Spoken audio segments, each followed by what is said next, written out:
ताज्या बातम्यांसाठी महान करेला सबस्क्राइब करा आणि बेल आयकॉनला क्लिक करा। पंचगंगा नदीच्या पाणी पातळीत झपाट्याने वाढ। कोल्हापूर जिल्ह्यातील 17 बंधारे पाण्याखाली। कोल्हापूर जिल्ह्यात गेल्या 2 दिवसापासून पडणाऱ्या मुसळधार पावसामुळे पंचगंगा नदीच्या पाणी पातळीत झपाट्याने वाढ होत आहे। मंगळवारी दुपारी 3 वाजता कसबा बावड्यातील राजाराम बंधाऱ्यावर पंचगंगेची पाणी पातळी 26 फुटावर पोहोचली, तर जिल्ह्यातील 17 बंधारे पाण्याखाली गेल्याने या बंधाऱ्यावरून वाहतूक बंद करण्यात आली आहे।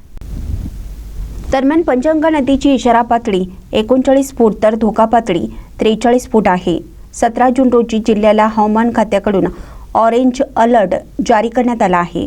मात्र कोल्हापूर शहरासह जिल्ह्यात आज काही अंशी पावसाने उघडीप दिली आहे, परंतु धरण पाणलोट क्षेत्रात पावसाचा जोर कायम असल्याने राधानगरी धरण देखील 57% भरला आहे। परिणामी धरणातून 2500 क्युसेस पाण्याचा विसर्ग भोगावती नदीपात्रात सुरू करण्यात आला आहे। त्यामुळे नदीकाठच्या गावांना प्रशासनाकडून सतर्कतेच्या सूचना देण्यात आल्या आहेत।